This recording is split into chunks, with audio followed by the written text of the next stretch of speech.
तो यहाँ पर देखिए सवाल किया था किसी ने कि जो है वो पेजिंग, ये आपका जो है वर्चुअल मेमोरी जब फुल हो जाती है ना, यानी कि दोबारा से मैं आपको दिखा देता हूँ कि ये आपकी रैम है। ठीक है, रैम है और रैम आपकी डिवाइडेड है पेजेस के ऊपर। और जब रैम आपकी फुल हो जाती है तो हार्ड डिस्क का एक एक पोर्शन जो है जो वर्चुअल मेमोरी के तौर पे यूज हो रहा है, तो वहां पर जो है पुराने पेजेस को रख दिया जाता है जो उसको कहते हैं पेज आउट। और पेज आउट हो गए तो जब पुराने पेजेस जो है वो रैम से निकल के जो है वो वर्चुअल मेमोरी में रख दिए जाते हैं, इसको पेज आउट कहते हैं।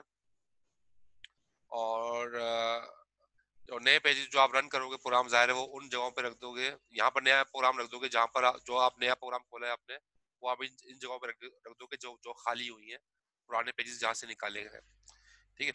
और अगर इन पेजेस की दोबारा जरूरत, जो यहाँ पेजेस सारे रख दिए गए पुराने, इन पेजेस की जब दोबारा जरूरत पड़ेगी तो उसको दोबारा उठा के जो है वो रैम में लाया जाएगा।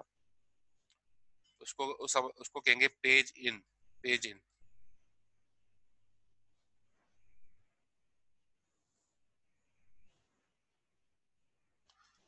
ठीक है। तो पेज आउट और पेज इन होता रहता है।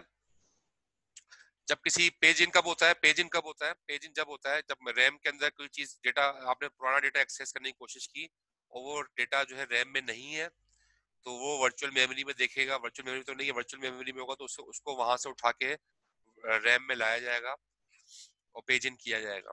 ठीक है। जो पुराना डेटा अगर अगर रैम के अंदर मौजूद ना हो, जो चाहिए और रैम में मौजूद ना हो, है, उसको हम कहेंगे पेज फॉल्ट। पेज फॉल्ट का मतलब क्या है कि पुराना डेटा जो कि रैम में मौजूद नहीं है, वर्चुअल मेमोरी में रखा हुआ है, एट द टाइम वो जब उसको तलाश करेगा रैम में नहीं मिलेगा, तो हम कहेंगे पेज फॉल्ट हो गया। पेज फॉल्ट होने की सूरत में वर्चुअल मेमोरी से पेजेस जो है वो पेज इन किए जाएंगे रैम के अंदर। ये कंप्लीट सिनेरियो था जो अभी थोड़ी देर पहले हमने देखा। कोई क्वेश्चन है इसमें? इसमें कोई क्वेश्चन है तो कर ले। समझ में आ गया पेजिंग क्या होता है? ठीक है।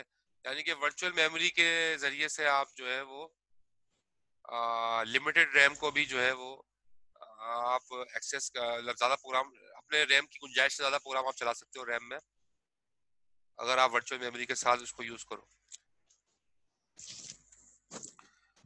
तो इसका फायदा, ये तो इसका फायदा हो गया। दूसरा ये कि इसमें इसका नुकसान भी, नुकसान क्या है? डिले आता है। देखो आप ये पेजेस रैम से उठ के हार्ड डिस्क पे जाएंगे, वर्चुअल मेमोरी में हार्ड डिस्क से उठ के रैम में आएंगे, इससे क्या होगा? डिले आएगा। तो इसका मतलब है आपके जो प्रोग्राम चलना शुरू हो जाएंगे वो स्लो चलना शुरू हो जाएंगे। जब आपकी रैम फुल हो जाती है तो प्रोग्राम चलते तो हैं लेकिन वो उनकी स्पीड स्लो हो जाती है। स्लो क्यों जाती है? कि वो फिर पेजिंग का अमल शुरू हो जाता है, यानी कि पेज फॉल्ट शुरू हो जाते हैं रैम में।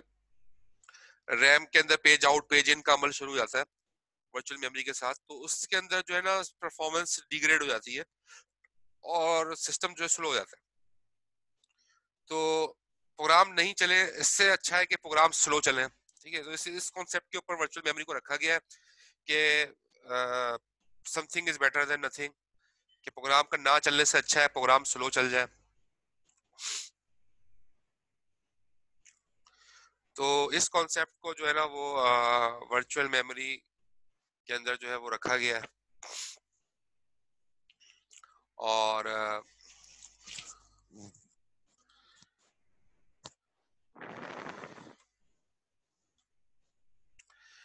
रैम फुल हो जाने की सूरत में जो है वो वर्चुअल मेमोरी यूज की जाती है।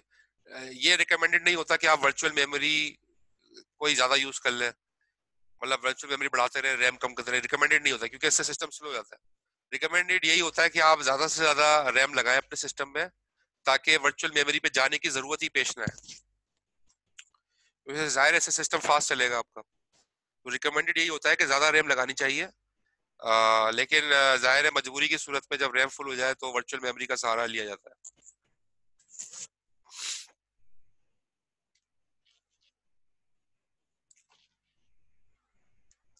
तो ये वर्चुअल मेमोरी के बारे में जो है यहाँ पर लिखी हुई चीजें जो हमने पढ़ी, आपको मैंने करके दिखाई यहाँ पे, ठीक है। और ये सारे आप पढ़ लीजिएगा, ये सारी वही बातें जो मैंने अभी आपको डायग्राम के अंदर बताई। पेज फॉल्ट क्या होता है वो अभी आपको मैंने बताया, तो सारी चीजें जो हमने देख ली इसके अंदर। इसके बाद माइक्रो कंप्यूटर के अंदर कंपोनेंट्स के बारे में पढ़ लेते हैं। जैसे कि आपके माइक्रो कंप्यूटर में क्या क्या होता है, यानी कि आपका जो पीसी है, ठीक है, तो पीसी है उसके मदरबोर्ड पे उसके अंदर क्या क्या चीजें होती हैं। पीसी के अंदर आपके मदरबोर्ड होता है, video output, memory input output ports, ये होती हैं। बस ये थोड़ा सा नो हाउ के लिए बताया गया है। सीपीयू सॉकेट्स होते हैं, मैश कैशे मेमोरी होती है, मेन मेमोरी होती है, आईडी, ये सारी चीजें होती हैं। यहाँ पर डायग्राम के अंदर ये सारी चीजें दिखाई गई हैं।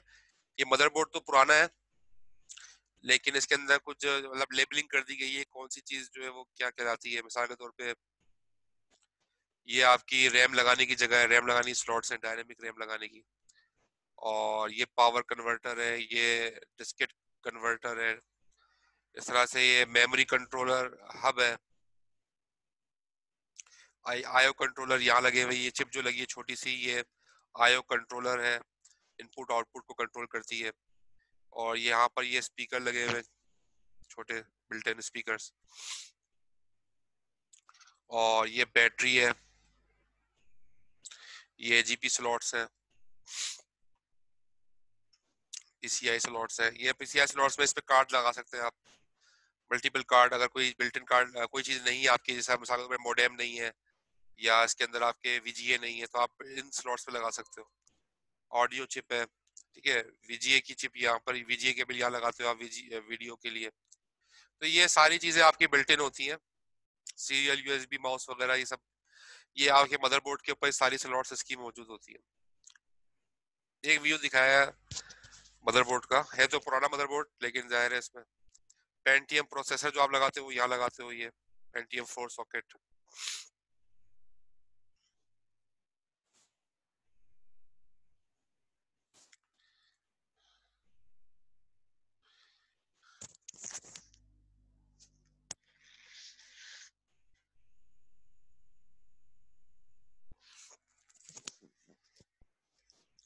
तो video controller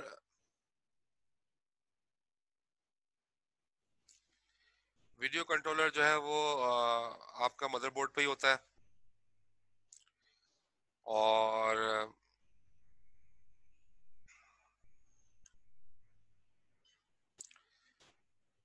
video RAM, virtual video controller, virtual RAM, CRT display, LCD monitors, ये सारे अभी दिखाया आपको। ये सीआरटी और एलसीडी मॉनिटर में फर्क होता है। पहले पुराना यूज होता था सीआरटी मॉनिटर, अब तो यूज नहीं होते ये, अब तो ज्यादातर एलसीडी या एलईडी चल रहे हैं।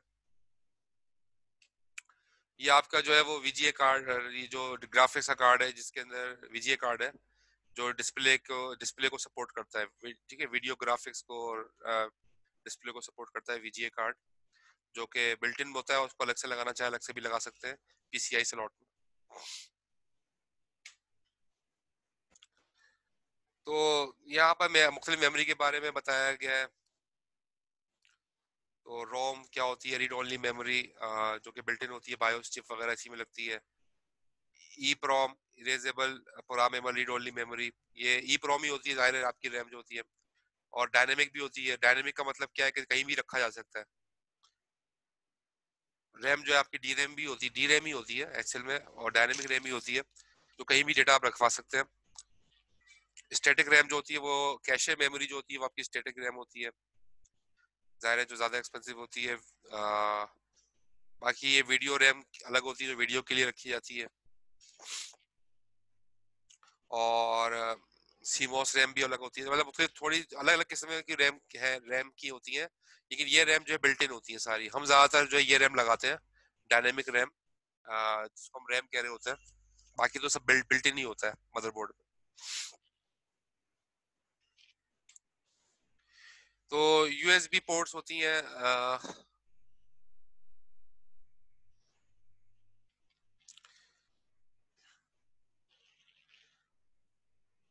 सवाल है सीमोस रैम का क्या काम है। सीमोस रैम वो जो है ना वो असल में ये सिस्टम सेटअप इंफॉर्मेशन सारी यहाँ पर स्टोर होती है, जो आप सेटअप करते हो ना सिस्टम की बायोस में जाके, उसको भी जो है बायोस के अंदर सेटअप किया जाता है, उसके साथ भी एक रैम दरकार होती है, वो सीमोस रैम कहलाती है, बिल्ट इन होती है मदरबोर्ड के अंदर, ये हम लगाते नहीं है।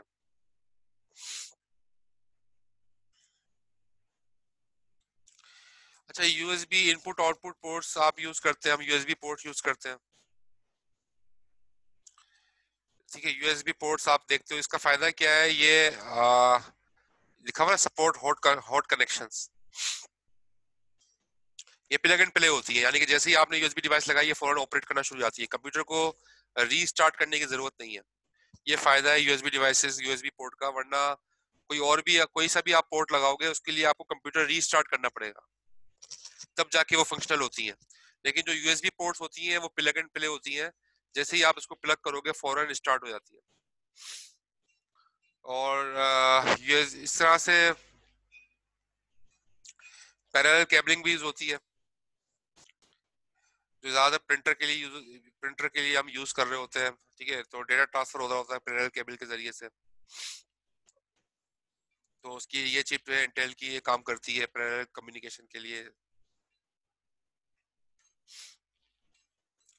और सीरियल कम्युनिकेशन भी होती है, सीरियल पोर्ट मौजूद होती है आपकी मदरबोर्ड पे। ये असल में सारा हार्डवेयर के बारे में बता रहा है कंप्यूटर के ना। तो RS-232 जो है ये सीरियल पोर्ट होती है, जो जैसे पुराना माउस था पिन वाला, और प्रिंटर की केबल भी वही लगती है, तो RS-232 जो है वो पोर्ट कहलाती है। ठीक है, तो ये सीरियल पोर्ट कहलाती है।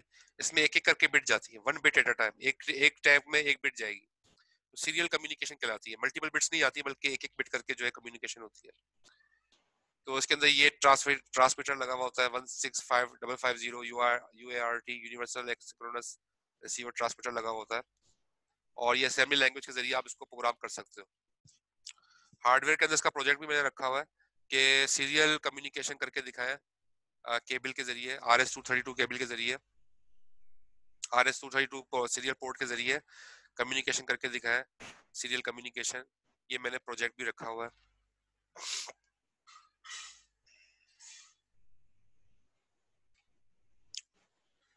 अच्छा, ये लेवल्स ऑफ इनपुट आउटपुट ये दिखाया है, इसको आप डायग्राम से समझ लो ज्यादा बेहतर रहेगा। देखो ये चार तरह के लेवल्स हम होते हैं। एक लेवल होता है लेवल जीरो। लेवल जीरो का मतलब क्या है, जिस पे हार्डवेयर चल रहा है। लेवल वन का मतलब क्या है, जिस पे बायोस बायोस काम कर रही है। ठीक है, बायोस का फंक्शन आपके काम कर रहा है। लेवल टू का मतलब क्या है, बायोस का मतलब क्या है, रोम। रोम के अंदर ही बायोस इंस्टॉल होती है आपकी, जो कि आपको बूट कराने का काम करती है, जिससे आप सक्सेसफुली जो है आपका सिस्टम बूट हो जाता है। तो उसके बाद है ऑपरेटिंग सिस्टम, जहां पर विंडोज वगैरह आपकी चल रही होती है, और उसके बाद है एप्लीकेशन प्रोग्राम्स। यानी कि हार्डवेयर आपका एप्लीकेशन, आपका जो सी शार्प वगैरह जो आप एप्लीकेशन प्रोग्राम यूज कर रहे हो, विंडोज वगैरह, वो सारा आपका लेवल थ्री है उसके। ठीक है, लेवल थ्री है जो आप सी शार्प वगैरह या जो भी आपके यूजर के प्रोग्राम है, यूजर प्रोग्राम या लेवल थ्री है। उसके पीछे जो ऑपरेटिंग सिस्टम चल रहा है विंडोज वगैरह, वो लेवल टू है। उसके पीछे जो बायोस चल रही है रैम की बायोस जो उसके पीछे चल रही है, वो कौन सा लेवल है, वो है लेवल वन।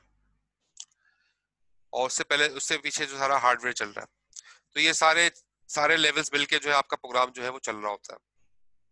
एक दूसरे के ऊपर इंटरडिपेंडेंट होता है। लिखा हुआ यही कि when a high level language program displace a string of characters the following steps take place, यानी हाई लेवल प्रोग्राम आप यहाँ लिखते हो, सी शार्प पे यहाँ लिखते हो, लेकिन बैकग्राउंड के अंदर ये सारे लेवल्स जो है वो उन पे काम हो रहा, उन पे ज़ाहिर है उन पे ट्रांसलेशन होती है और वो उसके जरिए से एग्जीक्यूशन होती है। और आखिर में यही दिखाया, यहाँ पर यही दिखाया गया है कि आपका जो असेंबली का प्रोग्राम होता है, असेंबली प्रोग्राम आपका है, आपने जो भी प्रोग्राम असेंबली का लिखोगे ना उसका आखिर में एक्सटेंशन बन जाएगा dot ASM। ASM stands for assembler. तो ये जो इस एक्सटेंशन की फाइल जो भी होगी वो असेंबली की फाइल कहलाएगी, इसके अंदर असेंबली का प्रोग्राम रखा हुआ है। तो असेंबली का प्रोग्राम जो होता है वो इंटरकनेक्टेड होता है आपके ऑपरेटिंग सिस्टम के फंक्शन के साथ भी, बायोस के फंक्शन के साथ भी और हार्डवेयर के साथ। आपका असेंबली का प्रोग्राम इन तीनों के साथ जो है वो इंटरेक्ट होता है और तब जाके वो असेंबली का प्रोग्राम जो है वो चलता है। असेंबलर एक्चुअली इन तीनों के साथ जो है वो कम्युनिकेट करके असेंबली का प्रोग्राम चलाता है। तो यहीं तक था आपका चैप्टर 2। चैप्टर 3 स्टार्ट करेंगे अब, यहाँ पर खत्म हो गया। चैप्टर 3 स्टार्ट करेंगे। मैं अब ऐसा करता हूँ, अभी हम थोड़ा सा जो है ना वो आपको क्विज क्विज अभी ले ले, इस टाइम क्विज क्विज अभी ले ले। लास्ट में ले लीजिएगा, उस 3:30 के बाद, वो बेहतर रहेगा या जैसा सही मैं लगे। इसलिए कह था कि मैं कि अभी एक क्विज लेके फिर दोबारा क्लास स्टार्ट करते हैं। आधे घंटा में आपको सर अभी कुछ लेने, क्योंकि ना लाइट का कुछ पता है ना इंटरनेट का, बंद हो जाए तो फिर हाँ प्रॉब्लम। ये भी मसला ना हो जाए ना कि आपकी क्लास टाइमिंग में कुछ हो जाए, वो अच्छा है। फिर हम थोड़ा सा आगे जो है वो लेके जा सकते हैं।